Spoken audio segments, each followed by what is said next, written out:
A lost city lies hidden in the emerald jungle of Honduras. The enigmatic carvings of its ancient Maya builders guarded their secrets for 1,000 years. We thought they whispered of gentle stargazers. But now the code lies broken, and the hieroglyphs shout tales of bloody wars and human sacrifice. Who were these people, and what disaster drove them from their mighty city? I'm John Rhys-Davies. Join me as we unravel the mystery of Copan, next on Archaeology.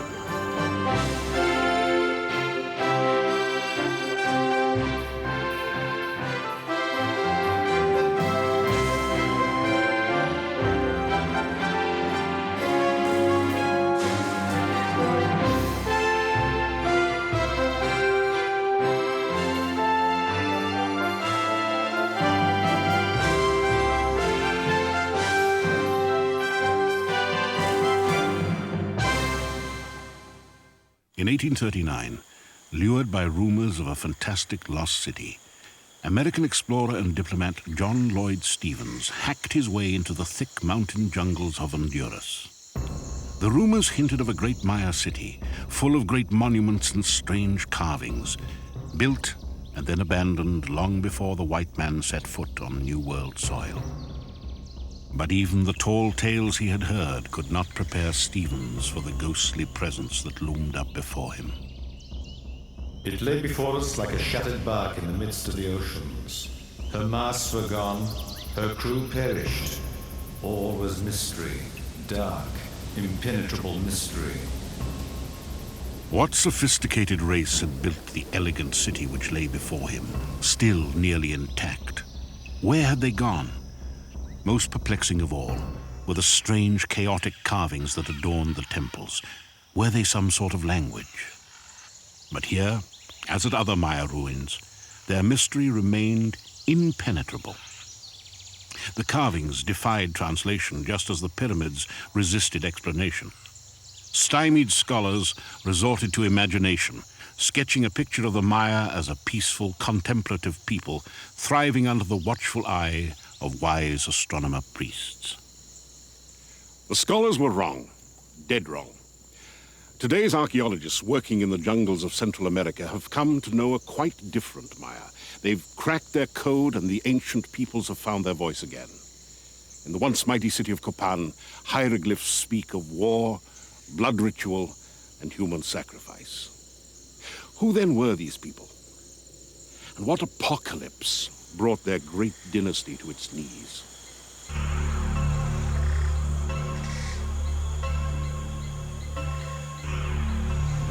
When I walked among its temples, I did not see a pile of stone, but I thought, Washaklahun Ubah Kawil built this.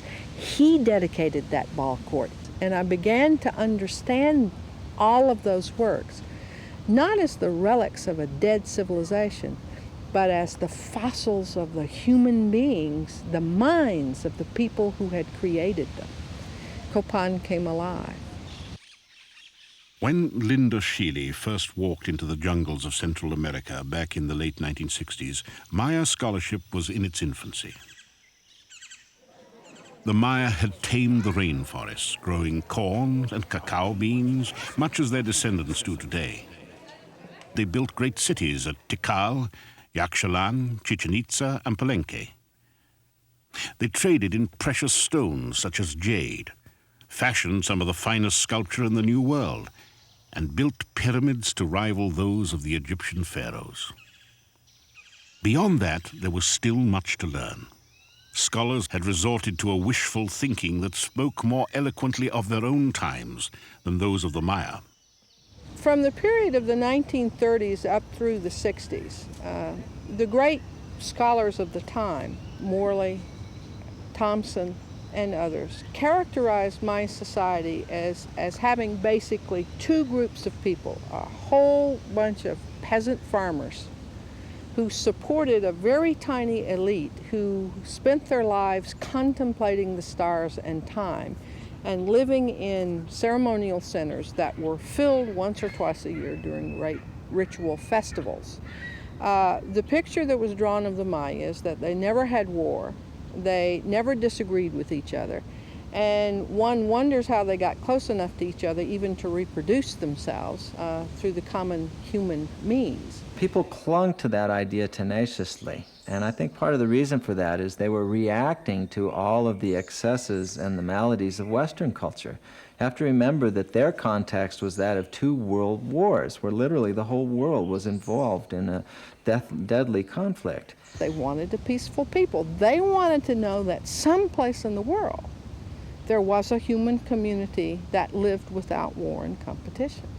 For 15 years, archaeologist Bill Fash and his colleagues have continued and expanded excavation techniques that allow them to reconstruct the monuments even as they dissect them.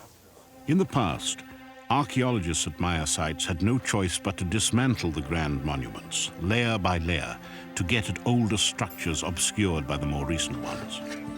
But at Copan, the archaeologists have created a delicate labyrinth of tunnels through the ruins, leaving them virtually intact. Since the building of the Acropolis was a matter of layers upon layers upon layers, or as some have commented, it's like boxes inside of boxes, the easiest way to get from one to the next is by the tunneling. The world of the tunnels is like 3-dimensional. And it's very different because you can go up, down, or sideways. You can move in every direction. If we had to do a traditional archaeological excavation of the Copan Acropolis, we'd have to destroy half of everything we dug. But with tunneling, we're able to just do surgical strikes. It's as if we're doing arthroscopic surgery, and we can just go in there with just very small excavations to exactly the point we want and get a maximum of information for a minimum of disturbance to the archaeological site. The tunneling's been vital to understanding the history of ancient Copan. We have the hieroglyphs that tell us about the kings, but the tunneling tells us about the buildings that were constructed by each of these rulers. We were one day away from giving up here. We had found the cut, and I took one look at it with my flashlight, and I could see femur fragments and some of the shell and the 2 stones, and it just clicked immediately that it was not only this huge chamber, but that it had to be something very important. Through the tunneling, we've discovered a part of the offering that was actually placed above the tomb. This was a big surprise. We didn't think we were going to find any human figures here. It's the largest tomb we've ever found in Copan. Clearly, these were the tombs of noblemen, perhaps kings, but their identities remain a mystery. If there are clues to the dead man's identity, they likely reside in the walls of Copan's monuments, in the hieroglyphs that for so long remained obstinately silent. But only in the last few years has the language come alive. For the first time in a millennium, classic Maya can be heard among the jungle ruins. And what is being spoken has radically altered our view of the people who wrote on these walls. We went from talking about empty ceremonial centers which held only priests, basically, and people living in little hamlets on the outsides who would come in on Sunday to peddle their corn, to some large urban centers, to understanding the fact that these cities, like Copan, was over 20,000 people living with the same kind of pollution that we get today in our cities. We now understand that the Maya were really much more like everybody else's. They're much more human. They were much more human than we had imagined them. With the breaking of the Maya code, the picture of these people as peaceful stargazers crumbled. The great kings of Copan led their people in bloody battles against their neighbors. We know that the Maya were like any other, quote, civilized group of people. They had a lot of war. They had a lot of conflicts with their neighbors. They were always jockeying for position to see who could be the biggest and the most powerful ruler of his time. To be a great and virile king, you had to go out and impose your will on somebody else by the use of force. You can see this in the depictions here on this figure. There are upside-down human heads, shrunken heads actually, that are trophy heads, that are the bounty of war. You can even see the ropes that they use to tie these heads together. The hieroglyphs tell again and again of human sacrifice and self-mutilation. But to the Maya, they ensured continuation of their cosmos. The most sacred substance was human blood, especially a king's blood. Led in auto-sacrificial ritual was the greatest gift that a king could offer to the gods and to his ancestors. There are a number of sites where child sacrifices have been found. It was thought that the baby's tears would bring the rainwater from the sky. So a lot of sacrifice was oriented toward fertility, toward ensuring that the natural cycles took their course and that the harvest would be bounteous and the people would be happy. There are two great acts that kings consistently presented in the public forum. One is the taking of captives. The other is the taking and the offering of the king's own blood in ritual sacrifice taken from the most sacred areas of his own body. For a male, the genitals; for the female and the male, it's the tongue. It's the place where human beings reproduce themselves and the place where speech is made, where meaning is communicated from one person to another. Bloodletting was the central act of piety. Now why? One kind of soul is called chulel. It is a sacred living substance that is in our bodies that is never destroyed. It's passed on from you to future generations. That kind of soul resides in human blood. So that when kings give victims of war in sacrifice, or when they take blood from themselves, they are all giving the most potent and the most important, valuable substance on the face of the earth. Our culture says the same thing. What do we say? Greater love hath no man than he give his life for his brother. Bloodletting marked each celebration in the calendar and each rite of passage in the life of the Maya. The birth of a child, the consecration of a temple, the preparation for battle, and the thanksgiving for victory.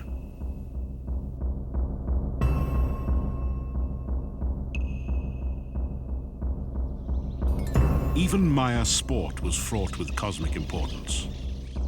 Copan's magnificent ball court, one of the best preserved in the Maya world, witnessed intricate morality plays in the guise of athletic competition. The ball was seen to represent the passage of the sun in the sky, and much of the ball game was oriented toward ensuring the safe and timely passage not only of the sun through the sky, but of the moon and the planets and so forth. The ball game is the fundamental metaphor of what life was. In this myth, two hero twins go to the other world. There, they confront the lords of death. Disease, starvation, warfare, all of the confrontation is played out in the ball court. The king dressed up to play ball, embodying the forces of good, and he faced players who were dressed up to embody the forces of evil. So that when the king would defeat those people, he was in fact defeating all the things that could hurt his people. In this competition of life over death, the losers sometimes paid the ultimate price. Oftentimes there are very clear depictions of the sacrifice of ball players. In fact, sometimes they even bind the losers up as a ball and show them being rolled down steps just like these. So we do know that some people were sacrificed in order to ensure the victory of the forces of good ended in the sacrifice of a loser. For hundreds of years, the blood pact between the kings of Copan and their subjects seemed to have stood them in good stead. Copan flourished. By 600, Copan and her sister cities were unrivaled centers of art and learning. From among the 15,000 works of Copan art collected here in the last decade, art historian Barbara Fash finds the works created during 18 Rabbits' reign particularly beautiful.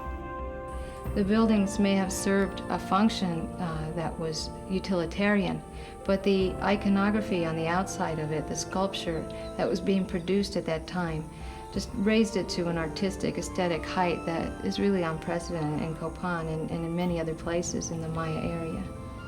In the history of the Renaissance, not very many people know the name of the Pope Julius, but Julius was the man that commissioned Michelangelo, Raphael, and Leonardo to leave us one of the greatest artistic heritages of the West. 18 Rabbit was the great patron of Copan, and he hired, commissioned, and gave the room to work to some of the greatest artists the Mayas ever had. 18 Rabbit ruled for 43 years. His sculptures, replete with themes of fertility and abundance, speak of a period of peace through strength, giving no hint of the disaster to come. 18 Rabbit is in the guise of First Father, the maize god, and he is the creator of the universe. He and his wife, who was the moon and First Mother, wear the netted skirt. That whole myth is contained in the life cycle of a piece of a maize tree. The little seeds that are put in the ground are called skulls and little bones.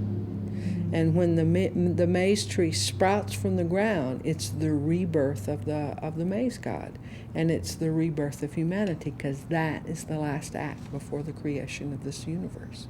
In 738, an aging 18 Rabbit set out on one more conquest to do away with a troublesome neighbor. He was captured and beheaded, an earth-shattering blow to his people.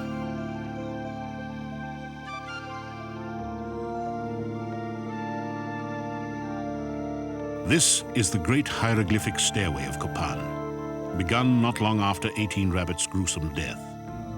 The longest and most ornate inscription in the New World, the Grand Stairway records the complete history of the Copan dynasty. Its magnificent present testifies to a society quickly recovering from the blow of a great king's death, but the excavations reveal a more ominous story.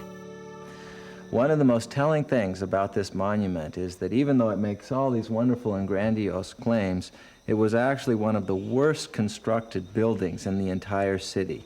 The fill underneath this magnificent facade was the weakest they ever put inside of a building in Copan. That lets us know that the people who were building this pyramid were not nearly as enthusiastic about its message as the king who commissioned it.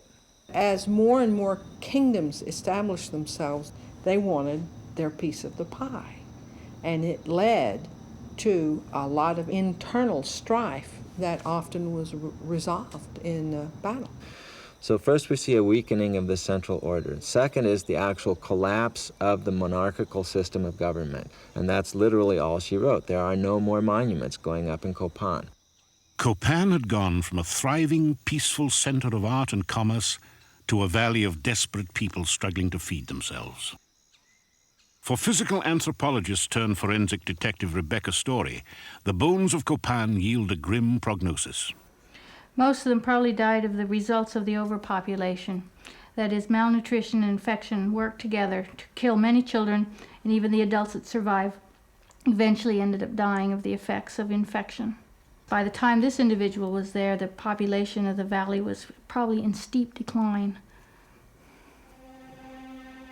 Some 20,000 people were hungry or sick in the valley of Copan. How could it have happened that this thriving metropolis was reduced to this? They set up the city on the most fertile agricultural lands, down on the bottomlands that the river had carved out and made fertile over the centuries. By doing so, they were basically cutting off their own food supply. They weren't able to farm the best lands. They were then obliged to cut down the forest on the slopes. In doing so, that caused erosion. As they had to cut back even higher up, this made for deforestation on a large scale that prevented the rain clouds from coming into the valley. And they provoked the collapse of the central authority first, but they also provoked the long-term abandonment of the valley because people simply couldn't get enough to eat here anymore. The evidence suggests that the city grew rank with its own waste, that there was not a tree standing within 25 miles, and that the overworked soil could not begin to feed the hungry multitudes who lived there. Copan had become a victim of its own success. For nearly 1,000 years, the kings of Copan upheld a blood covenant with their gods and their people. The Maya prospered. They built great monuments, deciphered the heavens, created objects of great beauty. But when their world began to collapse, even the blood of kings could not forestall disaster.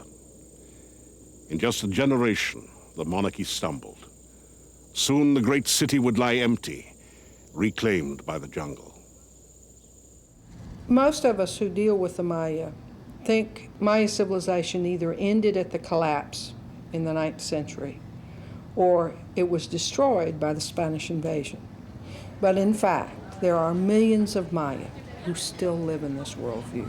It's still alive, it's still active, it's still incredibly productive. And what they have found is that the actions of their lives have roots that go back 3,000 years. And for our people who have been told that they are the ersatz leftover folk Catholic product of a European power, and that they have no value in themselves and they have no history, to have the glyphs put back in their hands is a miracle. And they say it is. Today, with the hieroglyphs pouring out their stories, Copan is yielding a rich human history. It's important to recognize and absorb the fact that one of the oldest, continuous, and most detailed written histories of the human species is Maya, and it is written on those stones. You feel attached to the bones that are here, you know, you feel attached to the monuments that are here. They're ancestors, you know. They're still a part of our history, you know, and we're not excavating somebody else's, we're excavating our own history. This is of significance to our own people. It's unraveling the roots of our nation. I was only going to be here for a year, and I've been here 15, so to say how long, I think I'm going to stay for a long time. Copan is in my blood.